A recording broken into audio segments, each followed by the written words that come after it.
नमस्कार। आज हम हाल ही में हुए बिहार में जातीय, आर्थिक, सामाजिक गणना को देखेंगे और यह गणना किस प्रकार गरीबी निवारण में सहायक सिद्ध हो सकता है, इसके बारे में भी हम चर्चा करेंगे। आइए शुरू करते हैं। सबसे पहले हम ये समझने की कोशिश करते हैं कि गरीबी होता क्या है और क्यों अ, जातीय जनगणना को करवाने की ज़रूरत पड़ी। हम यह कह सकते हैं कि वैसे लोग जो अपनी मूलभूत आवश्यकताओं से वंचित एवं सामाजिक आर्थिक स्तर पर पीछे रह जाते हैं, गरीबी के श्रेणी में आते हैं। वैसे तो छठी पंचवर्षीय योजना 1980 से 1985 के बीच में ग्रामीण क्षेत्रों में 2400 कैलोरी और शहरी क्षेत्रों में 2100 कैलोरी प्रतिदिन का उपयोग गरीबी रेखा में परिभाषित किया गया है। अब यह समझने की कोशिश करते हैं कि बिहार में आर्थिक, सामाजिक और जातीय जनगणना की रिपोर्ट क्या कहती है। वर्ष 2023 में बिहार सरकार द्वारा 2 चरणों में राज्य स्तर पर जातीय जनगणना के साथ साथ उनके आर्थिक सर्वे भी कराया गया, जिसके आंकड़े 2 अक्टूबर 2023 को जारी किया गया। बिहार सरकार द्वारा किया गया यह जातीय जनगणना के उद्देश्य समाज के वैसे पिछड़े वंचित जाति समूह जिन्हें सरकारी योजनाओं के लाभ नहीं मिल पा रहे हैं या अभी तक मुख्य धारा में आने के लिए संघर्ष कर रहे हैं, उन्हें जातीय गणना के आंकड़ों के आधार पर सुविधाओं एवं नीति बनाने जैसे कार्य सरकार द्वारा किया जा सके। इस जातीय जनगणना के कुछ आंकड़ों पर नज़र डालते हैं, जिससे हमें यह समझ में आए कि बिहार में जातियों का समीकरण किस प्रकार है। इस जातीय जनगणना के आधार पर बिहार की कुल जनसंख्या 13.07 करोड़ लगभग गणना की गई है। साथ ही साथ इसके आधार पर पिछड़ी जातियों का प्रतिशत लगभग 63% है। इसके अंतर्गत ओबीसी 27% और ईबीसी 36%, 36% लगभग हैं। साथ ही साथ अगर हम अनुसूचित जाति की बात करें तो यह 19.5% है। वहीं अनुसूचित जनजाति की संख्या 1.68% है। धर्म के आधार पर अगर हम बिहार की जनगणना की बात करें तो हिंदुओं की संख्या लगभग 82%, मुस्लिम की संख्या लगभग 17.70% तथा सिख, ईसाई, पारसी या अन्य जातियों की संख्या, अन्य धर्मों के आधार पर संख्या लगभग 1% है। हाल ही में हुए जातीय जनगणना, जो कि सामाजिक आर्थिक जनगणना के रूप में जाना जाता है, इसके आधार पर राज्य सरकार के द्वारा उठाए जा सकने वाले कुछ महत्वपूर्ण कदम इस प्रकार हो सकते हैं। जैसे पिछड़े लोगों के लिए विशेष योजनाओं को लागू एवं उसकी क्रियान्वयन करना। अभी हाल में ही बिहार सरकार द्वारा मुख्यमंत्री लघु उद्यम योजना शुरू किया गया है। जातीय जनगणना के आधार पर इसके आंकड़े यह बताते हैं कि बिहार में लगभग 94 लाख लोग गरीबी रेखा के नीचे अपना गुजर बसर कर रहे हैं। ऐसे में बिहार सरकार द्वारा वैसे परिवार जिनके मासिक आय 6,000 से कम हैं, उन्हें उनके उद्यम या रोजगार के लिए 2 लाख रुपए वित्तीय प्रोत्साहन राशि के रूप में प्रदान किए जाएंगे।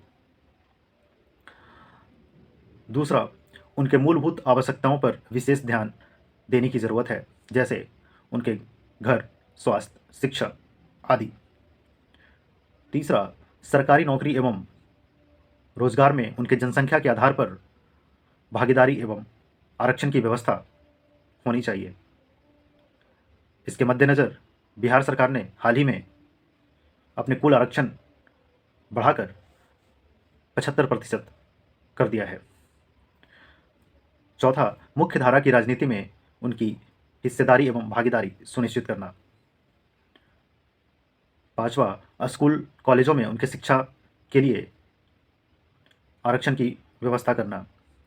इसके अंतर्गत अनुसूचित जाति और अनुसूचित जनजाति के छात्रों के लिए डॉक्टर अंबेडकर छात्रावास विद्यालय जैसी सुविधाएं बिहार सरकार द्वारा निःशुल्क प्रदान किया जा रहा है। उपयुक्त कथन को अमल में लाने पर पिछड़े एवं वंचित जाति वर्ग के लोग के बीच एक सामाजिक एवं आर्थिक सुधार तो लाया जा सकता है, परंतु इस प्रकार की जातीय जनगणना पूर्व में 1931 में पहली बार आज़ादी से पूर्व एवं 2011 में तत्कालीन केंद्र सरकार के द्वारा कराई गई थी। 2011 के जातीय जनगणना के सर्वे में लगभग पूरे देश में 46 लाख जातियां एवं उपजातियां की गणना की गई थी, जिसे इतने बड़े स्तर पर सूचीबद्ध करना एवं उनके आंकड़ों को जारी करना केंद्र सरकार के लिए एक चुनौतीपूर्ण कार्य रहा। हालांकि इसके आंकड़े अभी तक जारी नहीं किए गए हैं, परंतु केंद्र सरकार के द्वारा समय समय पर नीतियों एवं योजनाओं के लिए इन आंकड़ों का उपयोग किया जाता रहा है। वहीं बिहार सरकार के द्वारा इस जातीय गणना के लिए किए गए उपाय, जिसके कारण बिहार सरकार अपनी आंकड़ों को जारी कर सकी, इस जातीय जनगणना के लिए राज्य सरकार ने अपनी राज्य स्तर पर जातियों की एक सूची तैयार की, जिसे अलग अलग रंगों के जरिए कोडिंग के साथ मैच किया। साथ ही आप इसमें जातीय गणना के सर्वे के समय जातियों की सूचियां उसके रंगों के आधार पर सूचीबद्ध की गई, जिसके कारण बिहार सरकार यह आंकड़े आसानीपूर्वक जारी कर दी।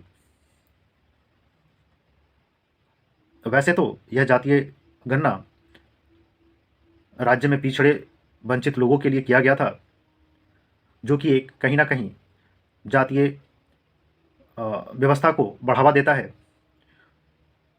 और सरकार को इसके वैकल्पिक उपाय के बारे में भी कार्य करना चाहिए, जिससे समाज जाति व्यवस्था से ऊपर उठकर एक समतामूलक समाज बनाने की ओर अग्रसर हो सके।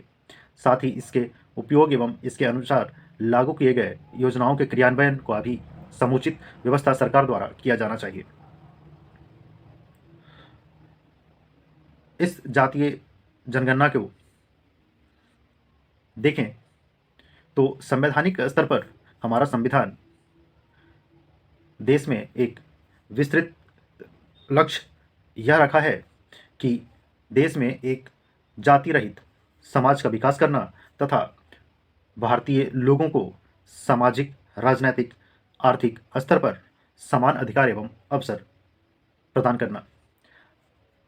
समाज की जातीय व्यवस्था की सच्चाई को मद्देनजर रखते हुए बिहार सरकार द्वारा उठाया गया यह कदम एक सकारात्मक कदम के रूप में पिछड़े वंचित वर्ग के लोगों को उनके जाति की संख्या एवं सामाजिक आर्थिक स्थिति के अनुसार सरकार की योजनाओं का लाभ एवं नीतियों का क्रियान्वयन उनके जीवन स्तर को उठाने में कारगर साबित होगा और सभी को एक समान अवसर प्रदान किए जा सकेंगे।